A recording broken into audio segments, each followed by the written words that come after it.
ಸಾರಿಗೆ ನೌಕರರ ಹಿತದೃಷ್ಟಿಯಿಂದ ನಿಗಮ ಟಿ ವಿ ಭಾಳ ಒಳ್ಳೆಯ ಕೆಲಸ ಮಾಡಿದೆ. ಅದಕ್ಕೆ ಎಲ್ಲರೂ ಕೂಡ ನಿಗಮ ಟಿ ವಿಯ ಸದಸ್ಯರಾಗಿ ಚಂದಾದಾರರಾಗಿ ಅದನ್ನು ಪುರಸ್ಕಾರ ಮಾಡುವಂಥ ಕಾರ್ಯವನ್ನೂ ಮಾಡಬೇಕು ಅನ್ನೋದನ್ನು ಕೂಡ ನಾನು ಮನವಿ ಮಾಡಿಕೊಡ್ತೇನೆ. ನಿಗಮ ಟಿ ವಿಯ ಎಲ್ಲ ವೀಕ್ಷಕರಿಗೂ ವಂದನೆಗಳು. ಅದೇ ರೀತಿ 4 ಸಾರಿಗೆ ನಿಗಮಗಳ ಎಲ್ಲ ನೌಕರರಿಗೂ ಒಂದು ಸಿಹಿ ಸುದ್ದಿ ಹೇಳಲಿಕ್ಕೆ ಇವತ್ತು ಈ ವಿಡಿಯೋ ಮಾಡ್ತಾಯಿದ್ದೇವೆ.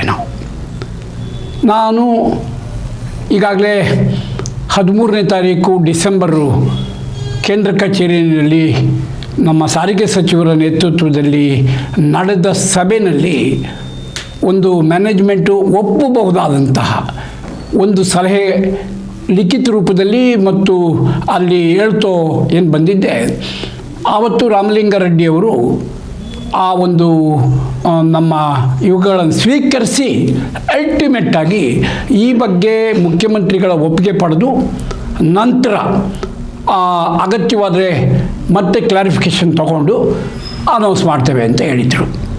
ಅದು ಡಿಸೆಂಬರ್ 13. ಇನ್ನು 2 ದಿವಸ ಕಳೆದ್ರೆ ಜನವರಿ 13 ಸಹ ಬಂದುಬಿಡುತ್ತೆ. 1 ತಿಂಗಳಾಯಿತು. ಇದನ್ನೇನೂ ಮಾಡಲಿಲ್ಲ ಅನ್ನೋ ಕಾರಣಕ್ಕೆ ಎಲ್ಲ ಸಾರಿಗೆ ನೌಕರರಿಗೆ ಒಂದು ರೀತಿ ಆತಂಕ ಇರಬಹುದು. ಆದರೆ ಈ 1 ತಿಂಗಳಲ್ಲಿ ಭಾಳ ದೊಡ್ಡ ರೀತಿಯ ಬೆಳವಣಿಗೆಗಳಾಗಿವೆ. ಆ ಬೆಳವಣಿಗೆಗಳು ಹೇಳಲಿಕ್ಕೂ ಮುಂಚೆ ನಮ್ಮ ಪ್ರಯತ್ನ ಏನು ನಡೀತು ಅಂತಂತಂದರೆ, ಹುಬ್ಬಳ್ಳಿನಲ್ಲಿ ಹೋಗಿ ಶರ್ಮಾ ಅವರ ಹೇಳಿಕೆ ತಗೊಂಡು, ನಂತರ ಇಲ್ಲಿ ಅವರು ರಾಧಾಕೃಷ್ಣ ಅವರ ಹೇಳಿಕೆ ತಗೊಂಡು, ಆ ಒಂದು ನೆಲೆಗಟ್ಟು ಏನಿತ್ತು, ಬೇಡಿಕೆಗಳ ನೆಲೆಗಟ್ಟು, ಅದನ್ನು ಸಾರ್ವಜನಿಕವಾಗಿ ಜನಗಳಿಗೆ ಮತ್ತು ನೌಕರರಿಗೆ ವಿಶದವಾಗಿ ಅರ್ಥ ಆಗುವಂತೆ ವಿವರಿಸಿದ್ದು ಒಂದು ಕಡೆ. ಆದರೆ ನಾನು ಸ್ಪೆಸಿಫಿಕ್ಕಾಗಿ ನಮ್ಮ ಯುನೈಟೆಡ್ ಎಂಪ್ಲಾಯೀಸ್ ಯೂನಿಯನ್ ಕಡೆಯಿಂದ ಶರ್ಮಾ ಅವರ ಒಂದು ಹೇಳಿಕೆಯನ್ನು, ಅವರ ನಿಲುವನ್ನು, ಅವರು ವಿವರಿಸಿದ ರೀತಿಯನ್ನು ಬಹಳ ಮೆಚ್ಚಿಕೊಂಡು, ಒಂದು ವೇಳೆ ಶರ್ಮಾ ಅವರು ಈ ಹೋರಾಟದ ನೇತೃತ್ವ ವಹಿಸೋದಾದರೆ, ಶರ್ಮಾ ಅವರ ನೇತೃತ್ವದಲ್ಲಿ ಒಂದು ಮತ್ತೆ ಒಂದು ಸಭೆ ನಡೆಯುವುದಾದರೆ, ಅಂದರೆ ಮ್ಯಾನೇಜ್ಮೆಂಟು, ಸರ್ಕಾರ ಮತ್ತು ನೌಕರರ ಸಂಘಗಳ ಮಧ್ಯೆ ಒಂದು ಮೀಟಿಂಗ್ ನಡೆಯುವುದಾದರೆ ಇದು ಯಶಸ್ವಿ ಆಗುತ್ತೆ ಅನ್ನುವ ನಂಬಿಕೆಯ ಮೇಲೆ ನಾನು, ಒಂದು ವೇಳೆ ಶರ್ಮಾ ಅವ್ರ ನೇತೃತ್ವ ವಹಿಸೋದಾದರೆ ನಮ್ಮ ಸಂಘ ಅನಾನಿಮಸ್ ಆಗಿ ಸಪೋರ್ಟ್ ಮಾಡ್ತೇವೆ ಅನ್ನೋ ಮಾತನ್ನು ಹೇಳಲಿಕ್ಕೆ ನಾನು ಮುಂದಾಗಿದ್ದೆ. ಈ ಮಧ್ಯದಲ್ಲಿ ಈ ಶರ್ಮಾ ಅವರು 2020ರಲ್ಲಿ ಕೊಟ್ಟಂತಹ ಆ ಒಂದು ಏನು ಪ್ರಣಾಳಿಕೆ, ಮ್ಯಾನೇಜ್ಮೆಂಟ್ ಕೊಟ್ಟಿದ್ದ ಪ್ರಣಾಳಿಕೆ, ಆ ಪ್ರಣಾಳಿಕೆಯ ಮುಖ್ಯಾಂಶಗಳನ್ನು ಒಂದು ಕರಪತ್ರ ಮಾಡಿ ಹಂಚಿದ್ರು. ಆಗ ಆ ಕರಪತ್ರ ನನ್ನ ಹತ್ರ ಇದೆ. ಆ ಕರಪತ್ರದಲ್ಲಿ ಆಗ ಶರ್ಮಾಜಿ ಅವರು ನಮ್ಮ ನೌಕರರ ವಿವಿಧ ಹುದ್ದೆಗಳಿಗೆ ಏನು ಸ್ಕೇಲ್ ಇದೆ, ಈಗ ಸಮಾನ ವೇತನಕ್ಕೆ ತಂದರೆ ಯಾವ ಸ್ಕೇಲ್ ತರಬೇಕು ಅನ್ನೋ ವೇತನ ಶ್ರೇಣಿಗಳನ್ನು ಸಹ ಸಿದ್ಧಪಡಿಸಿ ಆ ಕರಪತ್ರದಲ್ಲಿ ಹಂಚಿದ್ದು ನೋಡಿದೆ. ಅಂದರೆ ಶರ್ಮಾ ಅವರಿಗೆ ಈ ವಿಚಾರದಲ್ಲಿ ಪ್ರಿಜುಡಿಸ್ ಇಲ್ಲ. ಆದರೆ ಶರ್ಮಾ ಅವರು ಯಾವುದೇ ಹೋರಾಟವನ್ನು ಖಚಿತವಾಗಿ ಕಾನೂನುಬದ್ಧವಾಗಿ ಎಲ್ಲರೂ ಒಪ್ಪುವ ರೀತಿಯಲ್ಲಿ ಮತ್ತು ಅದರ್ ಸೈಡ್ ಅಂದರೆ ಮ್ಯಾನೇಜ್ಮೆಂಟು ಅಥವಾ ಮಂತ್ರಿಗಳು ಒಪ್ಪುವ ರೀತಿಯಲ್ಲಿ ಮನವರಿಕೆ ಮಾಡಿ ತೆಗೆದುಕೊಳ್ಳುವ ರೀತಿಯಲ್ಲಿ ಒಂದು ಯಶಸ್ವಿಗೊಳಿಸ್ತಾರೆ ಅನ್ನೋ ನಂಬಿಕೆಯ ಆಧಾರದ ಮೇಲೆ ಅವರನ್ನು ನಾವು ಸಂಪೂರ್ಣವಾಗಿ ಬೆಂಬಲಿಸೋದಕ್ಕೆ ಸಿದ್ಧವಾಗಿದ್ದೀವಿ. ಈ ಹಿನ್ನೆಲೆಯಲ್ಲಿ ಕೆಲವು ಬೆಳವಣಿಗೆಗಳಾಯಿತು. ಆ ಬೆಳವಣಿಗೆಗಳು ಅಂತಂತಂದರೆ, ನಾನು ಸತತವಾಗಿ 4 MDಗಳವರನ್ನು, ಅದೇ ರೀತಿ ಸಾರಿಗೆ ಮಂತ್ರಿಗಳವರನ್ನು, ಮುಖ್ಯಮಂತ್ರಿಗಳ ಏನು ಸಲಹೆಗಾರರು, ಪರ್ಟಿಕ್ಯುಲರ್ಲಿ ಯಾರು ನಮ್ಮ ಕಾನೂನು ಸಲಹೆಗಾರರಾದ AK ಸುಬ್ಬಯ್ಯನವರ ಪುತ್ರ AS ಪೊನ್ನಣ್ಣ ಅವರನ್ನು, ಅದೇ ರೀತಿ ನಮ್ಮ PA ಅವರಾದ ಅನ್ಸೂಮ್ ಪರ್ವೇಸ್ ಸಾಹೇಬರನ್ನು ಸಂಪರ್ಕಿಸ್ತಾ ಹೋದಾಗ ಅಲ್ಟಿಮೇಟ್ ಅವ್ರೇನು ಹೇಳ್ತಾರೆ ಅಂತಂದರೆ, ನಾವು ಎಲ್ಲ ಒಂದು ಸ್ಟೇಕ್ ಹೋಲ್ಡರ್ಸ್ ಜೊತೆಯಲ್ಲಿ ಚರ್ಚೆ ಮಾಡಿದ್ದೇವೆ, ಒಂದು ತೀರ್ಮಾನಕ್ಕೂ ಬಂದಿದ್ದೇವೆ.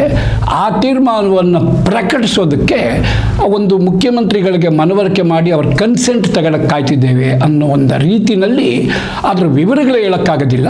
ಬಟ್ ಒಂದಂತೂ ನಿಜ, ಒಂದು ತೀರ್ಮಾನಕ್ಕೆ ನಾವು ಬಂದಿದ್ದೇವೆ ಅನ್ನೋ ಒಂದು ಮಾತು ನನಗೆ ಹೇಳ್ತಾ ಬಂದರು.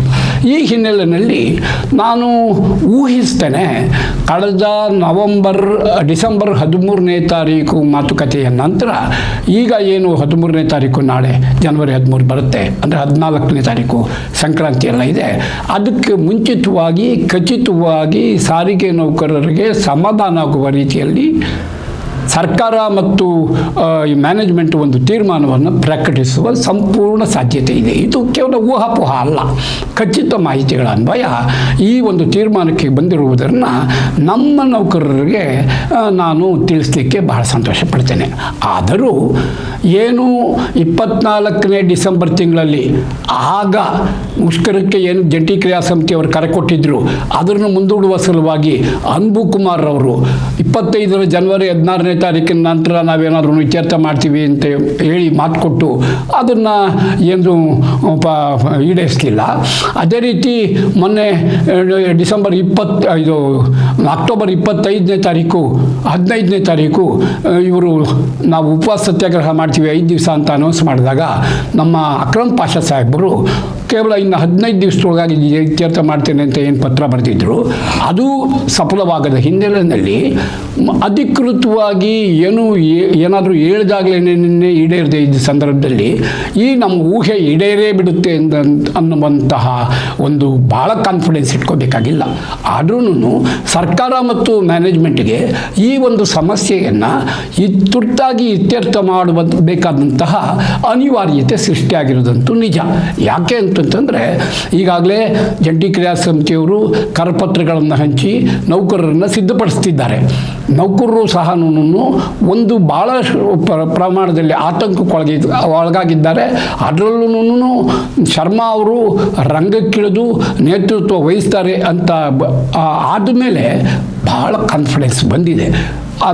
ಮತ್ತು ಇರೆಸ್ಪೆಕ್ಟಿವ್ ಆಫ್ ಯೂನಿಯನ್, ಎಲ್ಲ ಟ್ರೇಡ್ ಯೂನಿಯನ್ ಅವರು ಇರೆಸ್ಪೆಕ್ಟಿವ್ ಆಫ್ ನಮ್ಮ ವರ್ಕರ್ಸು, ಅದು ಕಂಡಕ್ಟ್ರು, ಡ್ರೈವರು, ಯಾವುದೇ ಕ್ಯಾಡರ್ನವರು ಸಂಪೂರ್ಣವಾಗಿ ಅವ್ರ ಬಗ್ಗೆ ನಂಬಿಕೆ ಇಟ್ಟಿದ್ದಾರೆ. ಅವರ ನಾಯಕತ್ವದಲ್ಲಿ ಎಲ್ಲ ಯಶಸ್ವಿ ಆಗುತ್ತೆ. ಆ ಹಿನ್ನೆಲೆಯಲ್ಲಿ ಸಂಕ್ರಾಂತಿ ಈ ಬಾರಿ ನಮ್ಮ ಸಾರಿಗೆ ನೌಕರರ ಜೀವನದಲ್ಲಿ ಹೊಸ ಬೆಳಕು ಚೆಲ್ಲಲಿ ಅಂತ ಕೋರ್ತು ನಾನು ತಮ್ಮೆಲ್ಲರಿಗೂ ಅಡ್ವಾನ್ಸ್ ಆಗಿ ಸಂಕ್ರಾಂತಿಯ ಶುಭಾಶಯಗಳನ್ನ ಹೇಳಲಿಕ್ಕೆ ಬಯಸ್ತೇನೆ. ನಮಸ್ಕಾರ.